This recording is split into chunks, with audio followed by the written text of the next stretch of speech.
This is the Storyworks Roundtable, where we have conversations about craft.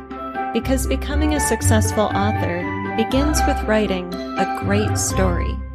Hey, we'd love to have a rating or review on your podcast distributor of choice, whether that's iTunes, Stitcher, or some other. If you'd like to head over there and just leave whatever rating and review you'd like to, it would really help us keep the podcast going. Thanks so much. Have you written a strong female protagonist lately? If so, or if you're thinking about writing one at some point in the future, you're going to want to listen to this conversation with Judy K Walker. This week is part 2, so if you haven't already, go back and listen to last week's episode. Yeah. Robert, you've got a strong female protagonist in science fiction. Let's, I don't know, do you want to kind of address any of these questions we've been mulling over? Yeah, I've only ever written in full novels anyway, female protagonists, although my middle grade series had a sidekick who was the annoying boy, who was probably me. I do think I know that when I'm in her head, in Indy's head with the science fiction one, there is something different about when because I've done a few short stories and scene work with males, and it does feel different for me, and I presume that's the same for any author. And now whether that's just because I'm inhabiting a different character's head or it's a different gender, I don't really know. But I know with Indy, I've definitely introduced more reflection for her. It is a first person present tense, so you're going to get a little bit more of what's in the head maybe, but you'd still get the same with the close third anyway, I guess. Right, yeah. But I do notice that some more of her emotional and gut reaction things coming through, which I think you probably wouldn't see so much with this if I replaced that character with a male in science fiction. Right. But then having said that, I'm quite a long way through the Expanse series, and that it's two authors collaborating, and they've got multiple points of view, but there's one character who sort of pretty much goes through the whole thing, and that's a male character, and he's remarkably. He has remarkable, empathy, and it's part of the strength of the series is that he does the right thing despite, moral pressures and social pressures and cultural history.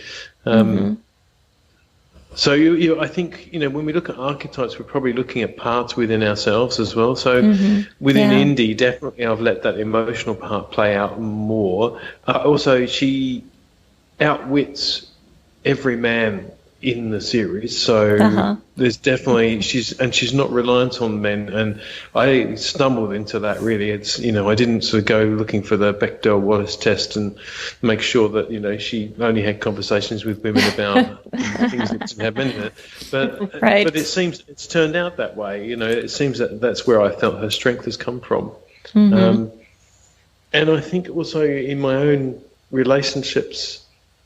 My wife is an exceptionally strong character, and forceful. So I suppose you pull in areas of your own life in there as well, and so I've enjoyed being around women who are very sure of their identity and will argue their case, as opposed to being submissive. So certainly Indy doesn't have any submissive elements at all. And maybe that, again, listening to what Judy was saying, is that's a useful thing to have, because in this second book in the series, one of her flaws is that she makes impulsive decisions that she thinks are for the good of everybody, but she doesn't consult.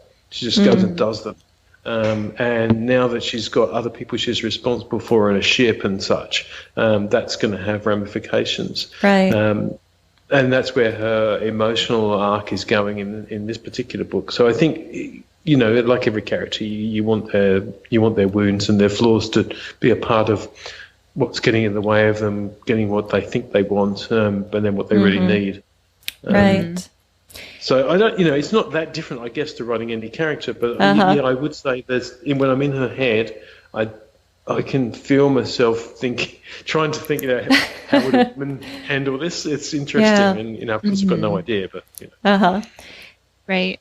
I think it's interesting because I feel like we're talking a lot about writing a strong, insert the word female protagonist, right. But really we're talking about writing a strong protagonist, right? You kind of want a strong human protagonist, but what makes it interesting and the nuance is that she's also a female, right?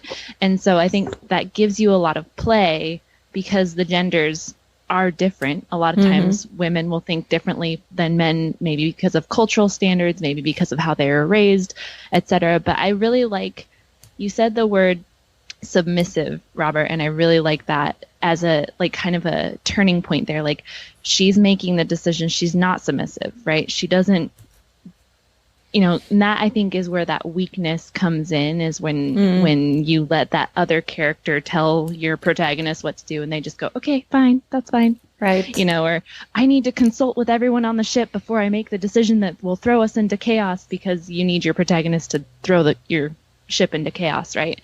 So I think for me, listening to this, it's like, I think there's a little more care sometimes that needs to go into writing a strong female protagonist, because you can so easily slip into things that are a little bit more dependent or submissive because of the culture and the things that we're used to. But in reality, like you said, Robert, it's write a strong character who just happens to be female, and then go ahead and use some of those things that females are strong in naturally, like empathy can be one of them, although there are a lot of male characters who can be very empathetic, or emotion driven, or allowing certain other things to come into play to really give your character nuance and kind of play with that. So, yeah. And I think too, identity, you both talked about identity here and not letting someone else define them. And that's clearly part of not being submissive to or catering to other people, is having a protagonist who shapes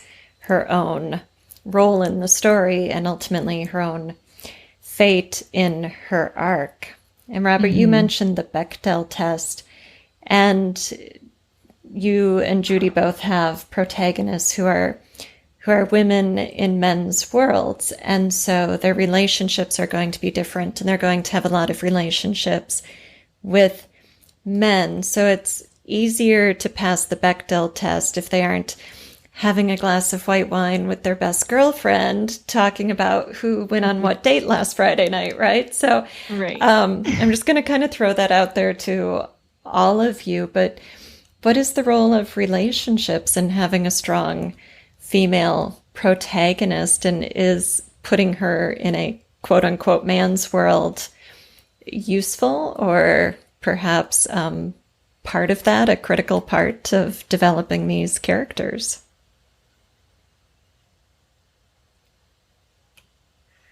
What's interesting, I had a thought as Robert was talking about the Bechdel test.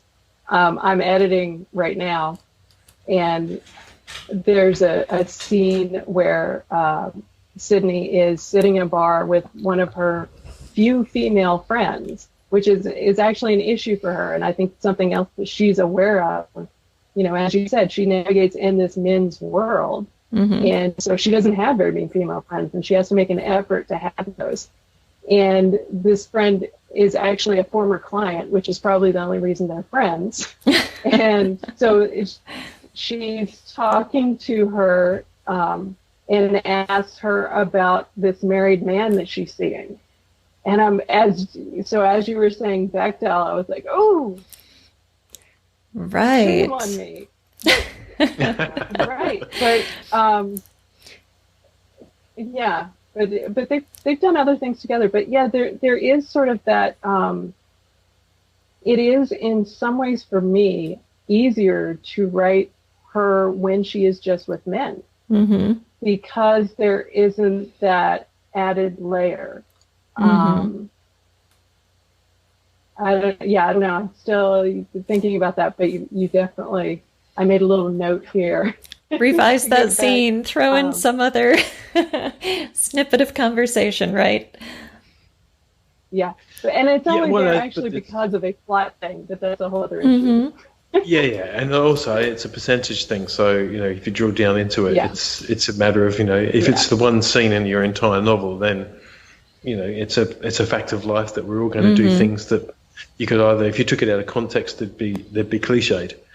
Right. So, I was also thinking that to some degree, the whole purpose of fiction is to put a protagonist in a situation of conflict. And without that, we don't even have a story. So you need some form of conflict. So I guess putting a man in a woman's world or a woman in a man's world is a classic way of instantly starting out with some scratchy conflict. And whether that's a Mrs. Doubtfire, role reversal, or whether it's just, a woman who has shunned other women because they've been hurt and ended up in a man's world, and then have difficulty relating back to women. The strengths, their flaws can be their strengths. So it sounds as if, Judy, you incorporated a little bit of that into Sydney's character. What do you think? Do you think, if any, that there are genre pressures that you feel from readers in shaping Sydney? And let me preface this, because earlier on when we were talking, and I was thinking about Jack Reacher. I think, how commercial would Jack Reacher, if it was Jackie Reacher, and she was some sort of squat, overweight, because he's not meant to be very nice looking. Right. The guy's got a broken nose, and he's a big guy. Although he picks up, some women find him attractive, obviously in the books. But how commercially successful would it be if we had this sort of thug of a woman going around beating the crap out of people in towns because she was a vigilante? And I don't doubt that there are books out there like that, and that they have a market. I'm just thinking about general commercial success, and whether you feel any pressures like that to make sort of Sydney a strong protagonist in mass market sense of strong protagonist. Right. Yeah. So, and it's funny, as you were talking about that, I was, of course, picturing how they cast Tom Cruise as Jack Reacher, which is a whole other thing, and imagining sort of the Melissa McCarthy counterpart, because she's done some fantastic work. And I could see her doing the Jackie Reacher and just being amazing. But so with that's the vigilante justice. I mean, that's a whole other issue too, because then you have that physicality again. But I think as a private investigator, one of the things that I'm feeling more pressure on rather than gender is it's more a genre shift toward pacing that's not necessarily consistent with the way the PI novel used to be. So when you had Sue Grafton's Kinsey series, which is sort of the standard for female PIs. And if you think of her or Robert Parker Spencer and all these kinds of things, you would spend a good chunk of the book just doing legwork, and things weren't necessarily happening.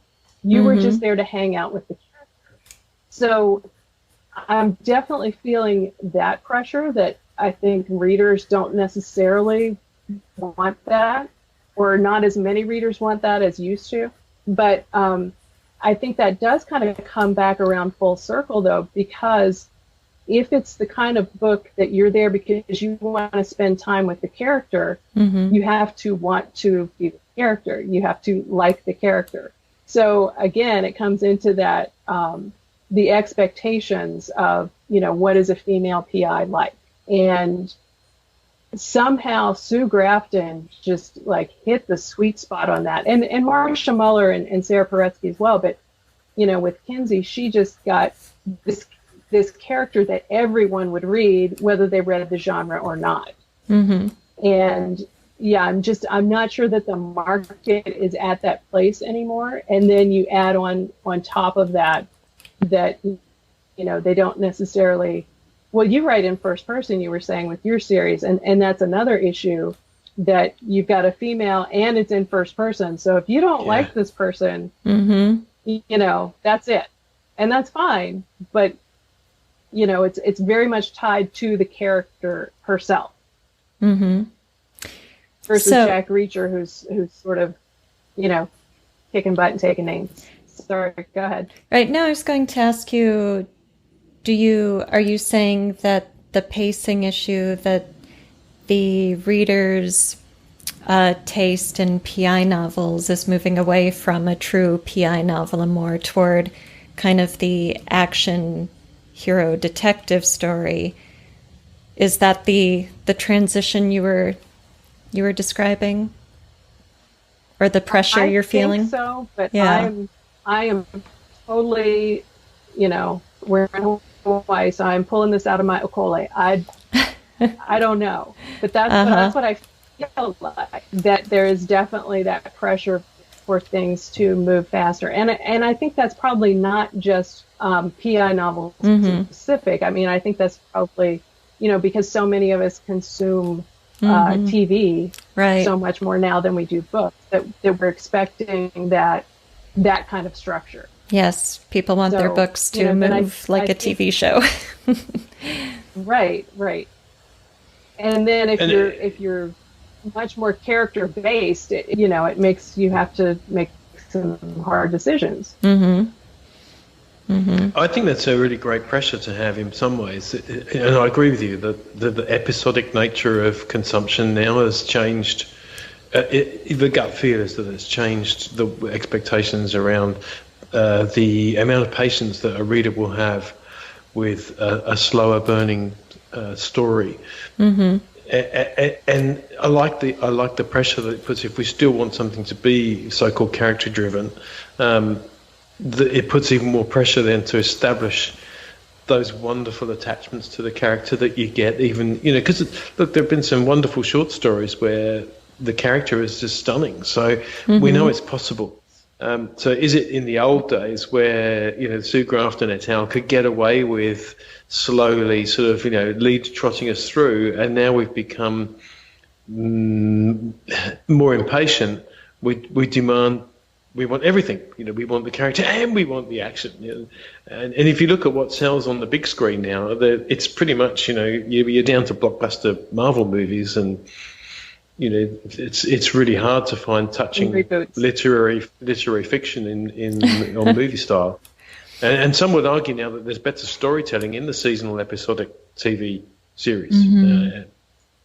I don't watch much. I'm still a reader through and through.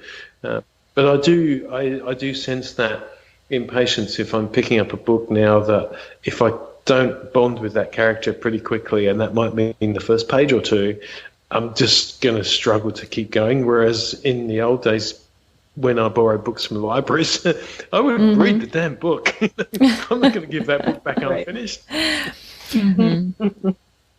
Right. Although, you have to do your work on the page with words to establish that relationship with the character, because you can't rely on background music and visual and audio sensory input and flashy wardrobes and great facial expressions and all that stuff you get in TV. So Judy, do you feel pressure to make Sydney physically attractive, sort of objectively, culturally a physically attractive person? Ooh, elephant in the room. Well, it's a really interesting, it came up, it entered my mind when you were talking earlier about, kind of pressures, the pressure that, like she has to be a badass and she has to be hot, like the Lara Croft kind of stereotype. Right. Yeah, so can we get away with having an average looking strong female protagonist today? Well, I mean, I think there's the thing that's a little like Robert was talking about, where you have that physicality on the opposite end of the spectrum being character defined. So sort of like the Deal and Pasco series by Reginald Hill had this very large man who was just oafish and gross and, but he was brilliant. And that was part of who he was. So there's that idea of taking the extremes. And there's all the rest of us who live in the middle. And my feeling was, I always joked with the first one especially. I was like, oh, Sydney's just, she's kind of like me, but with better hair. And, so I I did succumb to giving her the hair that I personally always wanted, but I never did the, she's not a supermodel. She's attractive, but she's attractive in an everyday person kind of way. And she's attractive in that way that she's more attractive when you know her. Yeah. That you'll see the connections. And the same way with a lot of the people that she interacts with, that she'll, they become, how people become more attractive to you as you know them better and you don't see them the same. So I think that's a big part of it. But it also brings to mind something I was thinking about earlier with the physicality. And I think it was when Robert was talking about the woman in the man's world or the man in the woman's world. And that difference in the physicality is itself not just conflict, but it's sort of revelatory for some people, these things that they don't realize. So, for example, I don't know if you guys saw this week, they had the picture of the astronauts, and there's the female astronaut and the male astronaut, and there's a blue bar on the floor, and the male astronaut has his feet hooked under it to do his work, and the female astronaut doesn't, because they designed it for a man. Really? NASA designed these.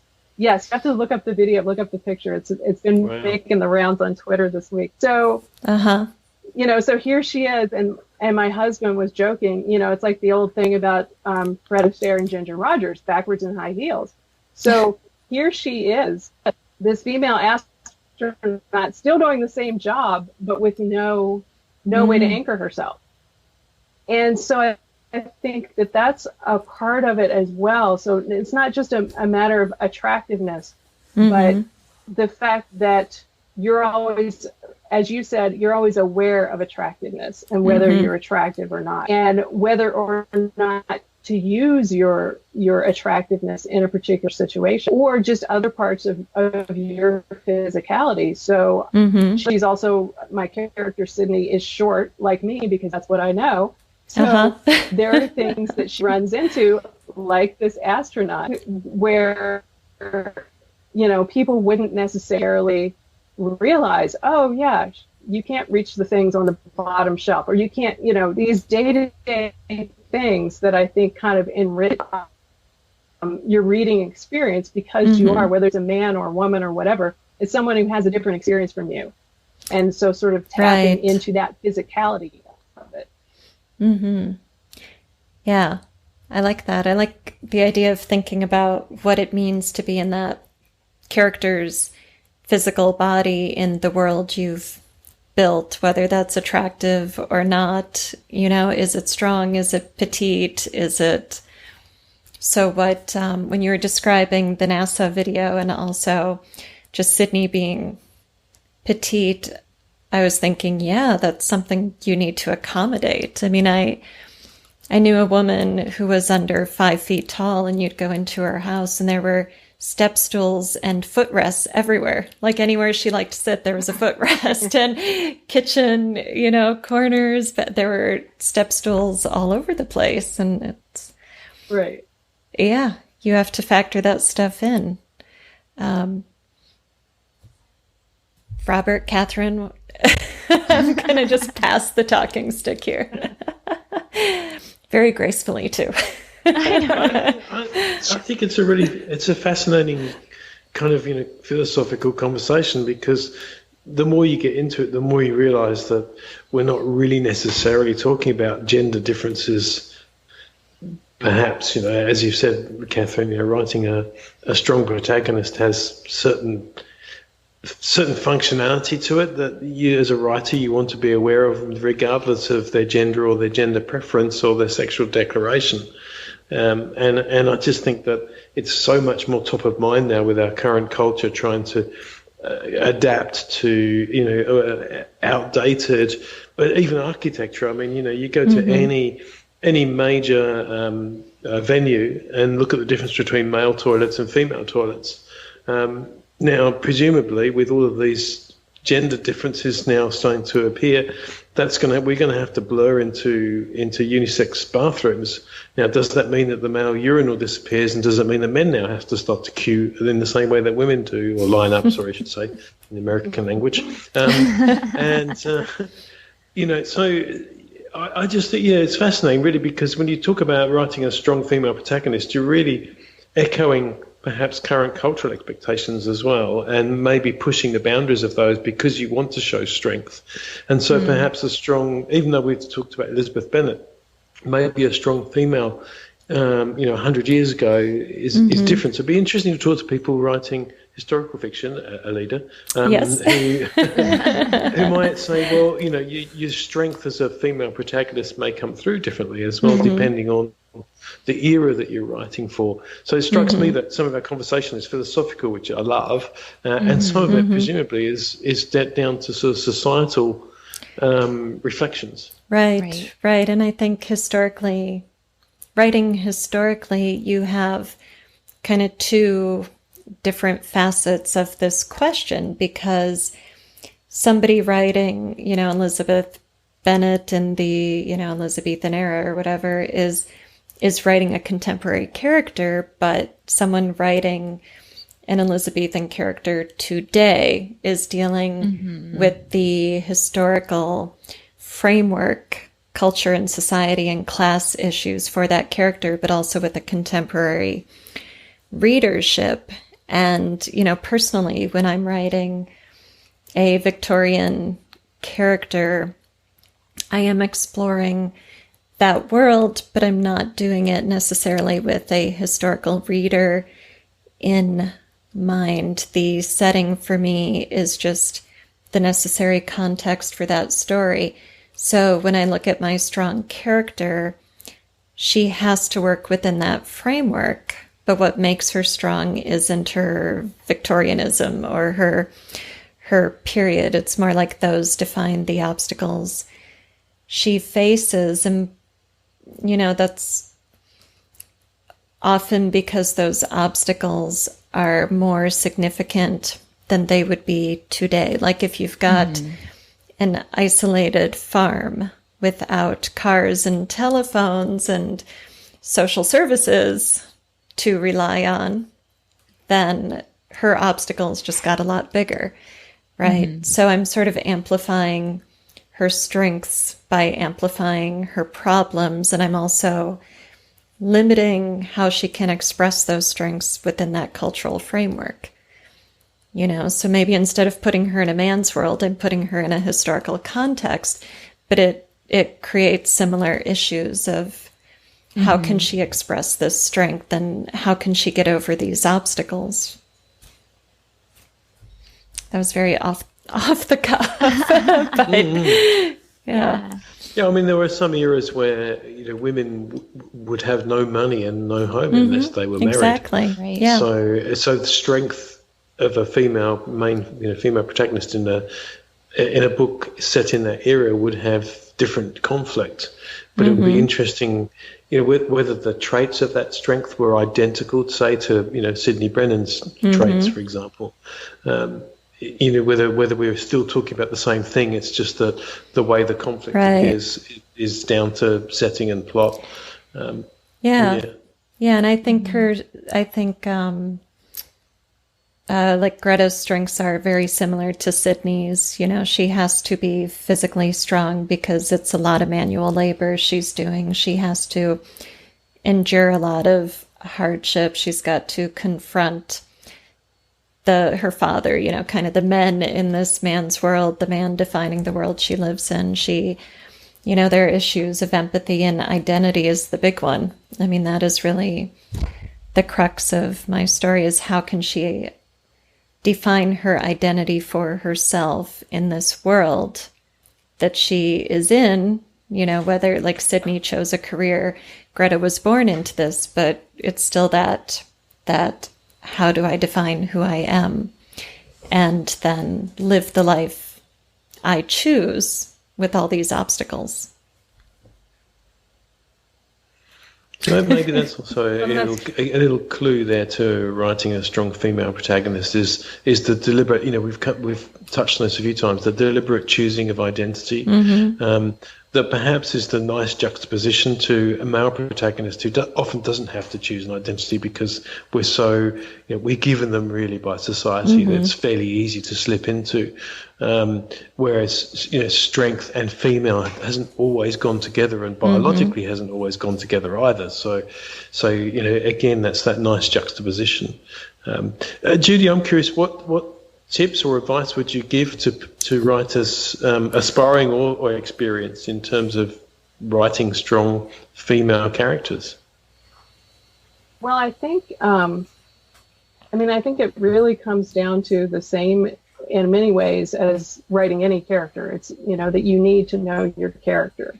You need to be grounded in your character, and it's almost like you as an author, that has to be your strength. Or at least that's the way I think about it, is that your strength is being in that character. And like you said, when you're writing your science fiction heroine, you have a very different feel from when you are writing someone else. So I think it's about being grounded in that character and just being sure that you really know the character and you're not just taking pieces of what you think should be there.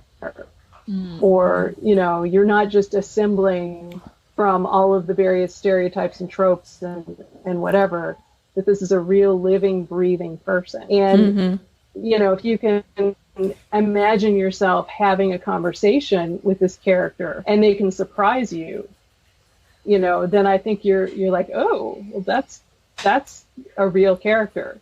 That it's like the character is just a step ahead of your fingers or your brain. And I think that, that's what we owe all of our characters, whether it's, especially if they're female or if they're, a character of color or whatever, trying to be true to who the character is and what that character's experience would be as much as we can. So, for example, I think you said that you ask your wife questions.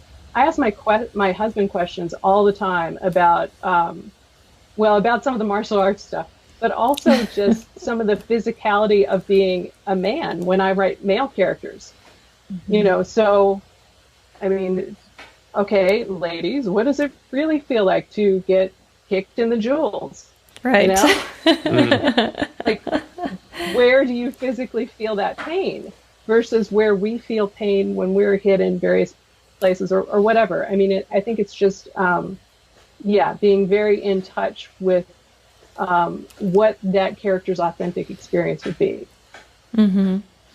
Yeah, I love that. Well said. Yes, thank you. Those are wonderful words to end on. So do not, especially, this really stood out for me, do not assemble from known stereotypes and conventions, but build a real living, breathing character you can have a conversation with. And I'm paraphrasing there, but wonderful. Thank you so much, Judy. This has been a great conversation. Where can our audience find you?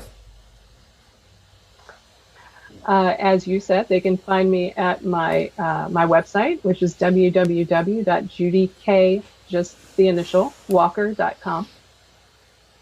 All right. Well, thank you so much. Thank you for listening to the StoryWorks Roundtable. Find all our shows, show notes, and videos at storyworkspodcast.com.